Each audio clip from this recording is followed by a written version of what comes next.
Well, hello there people, welcome back to my channel, and this is just a little video that I'm doing pretty much spontaneously. I am replacing the front shocks and putting on a new set of Ahmed Bayjoo 3-door spec springs for my car, as I do think that the A-back lowering springs on my car at the moment is too stiff. I've done some research and it does seem that the Bayjoo springs maybe can be a bit more suited for what I'm after.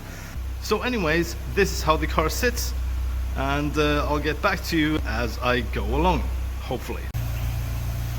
Also, by the way, the car as it sits here has a full tank of fuel in it, so it sits as it would with a full load in it, without passenger and driver, of course.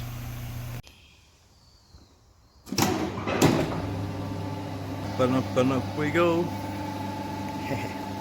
Man, I'm looking forward to being done with this. I can't deal with springs. I friggin' don't like it.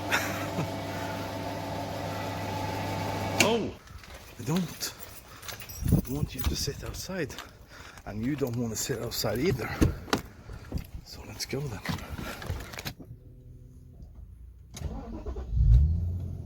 Oh yeah.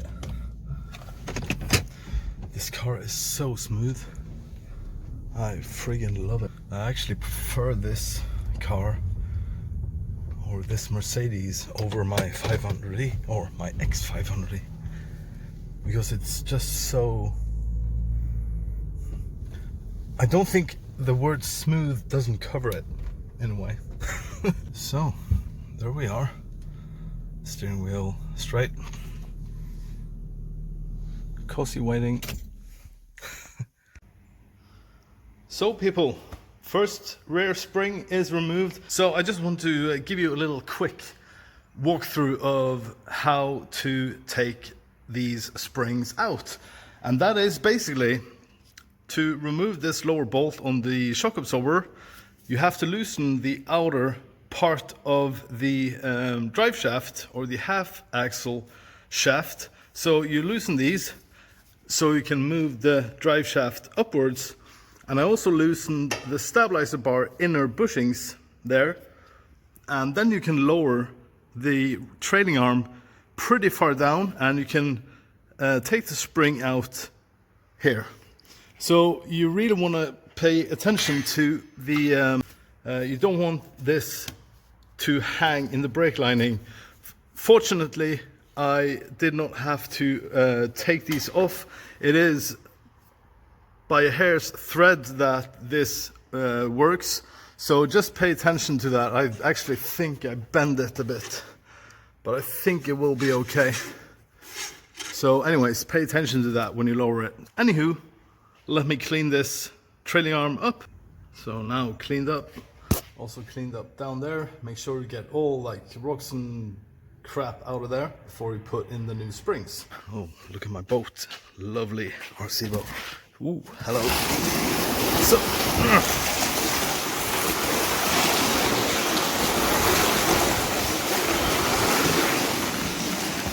So there we are. I'm a bit worried that these Konis is too stiff. That's what people tell me, but I was always under the impression that Bilsteins were stiffer than the Konis are on their stiffest setting. But when I thought about it, I think, isn't it only the rebound that's adjustable? So I might be wrong there. They might be stiffer than the Bilsteins. Here you have the Bayjoo springs. I bought them off of Burton. It does say Bayjoo, so I really can't say anything else. That's the thing I learned from Mike Rainbird. Cosworth 10, and I guess that's the spring rate. So 380, isn't that quite a lot? And these are the fronts, 9.5, which is also 3-door specific. That's another thing I learned from Mike Rainbird, so thank you, Mike. Let's do a little comparison here for the A-back. Okay, let me get a cutter. like that. Okay, so let's see. They're actually the same height, which is rather concerning, because I want the car to be taller, but maybe these are softer in the overall spring load, or like the, yeah, you know, at least I have new springs on, which does seem to look original, which is also a thing. I have decided to get some springs that are original height, so I don't have to take the car in to get it approved with lowering springs. So I think these, I'm crossing my fingers that these will raise the car a bit. Now that was a bit fiddly. Just gotta make sure to rotate the spring into the rubber top rubber there so it will seat correctly, or else this rubber lip might be in between this with the spring and the top end there. So just make sure you rotate the spring into the rubber top end there.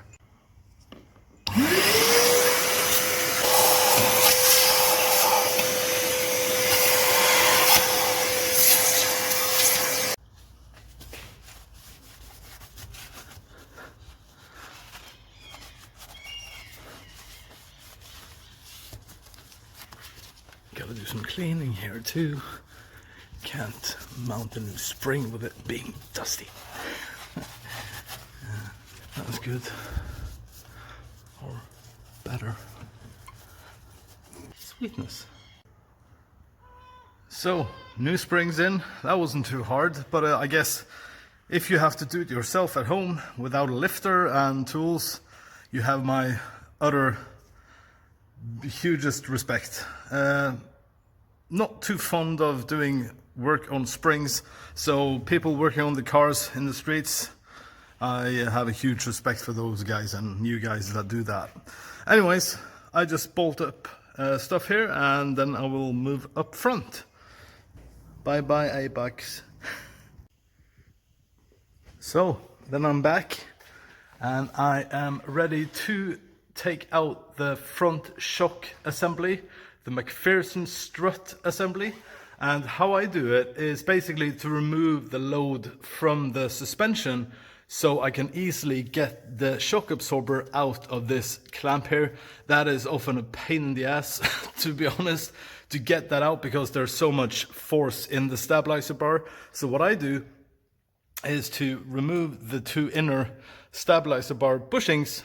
So this is loose, and I also take out the lower ball joint from the hub or spindle here and rest it on top. So this whole McPherson strut is unloaded in a way, and that makes the whole job a lot easier. Trying to wrestle this out when everything is mounted is not easy, and that is why many people don't like this job, because it's so hard to get that shock out of the hub assembly or spindle assembly. So this is how I do it. I do it on both sides at the same time. This one, this one, this one, and this one. And you can see it's resting on top here. And make sure you don't ruin the rubber boot there. Also, I have braided hoses. They are fastened with just the screws. Make sure they're loose, and also unhook the ABS sensor cable or wiring that's connected there. Also, a very cool tool to have when dealing with ball joints is this ball joint separator tool. You see these this fork on the underside, and you put it like, imagine if this was in here, you put it like this, and this top piece, this one, is actually pushing on top of the ball joint, so you don't have to hit on anything to get this to loosen up, but this one is like pressing it down like that and out of its seating position. And it's highly recommended, especially if you have powder coated parts like I have. You really don't want to use the hammer to shock this ball joint loose. All enough. So all my mounting hardware is ready. New bearing, new cup. Would like to have these new, but I don't. So that's how it is. Let's get it on. Is it ready? Only thing that I'm kind of unsure about is I don't have a bump stop, which kind of sucks because now my boot is all loose. But I'm so used to taking down the front struts now that really don't matter if I have to take it down one more time. Also, I really want to paint these black, but I can't do that when it's on the car though. So I think I'll do that and just mask it off down here so I don't have to paint this. I just mask off this and paint this on top here and it will look tons better. Well, hello there people. We are back and you want to have a look at the finished work. Look at it now people. It is definitely higher in the rear end. Maybe even actually a tad too high. So it needs to settle, but it's definitely a huge difference.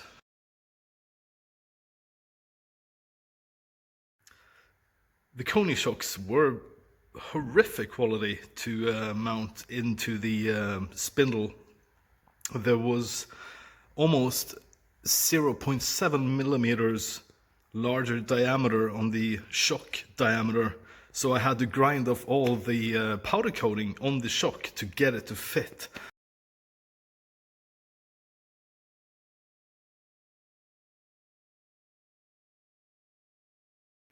All in all, getting rid of that knocking sound was fantastic.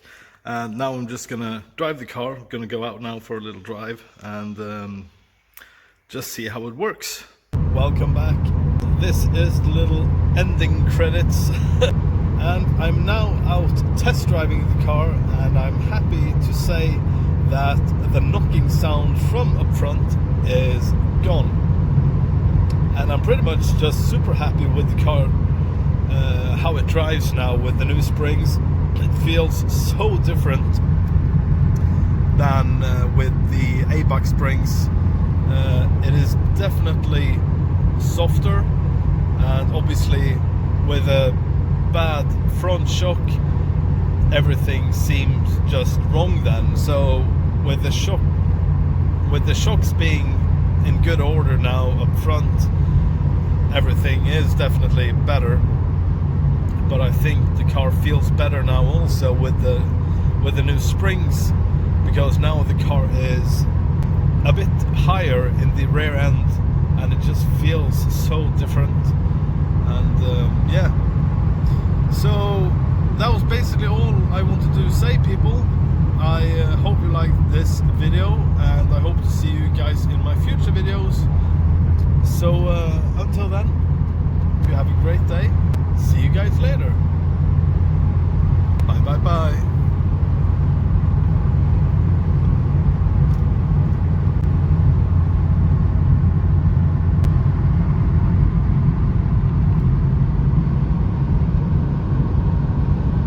Well, I'm done people. Are you ready for some nerdiness? Check it out. Color coding. Isn't that nice?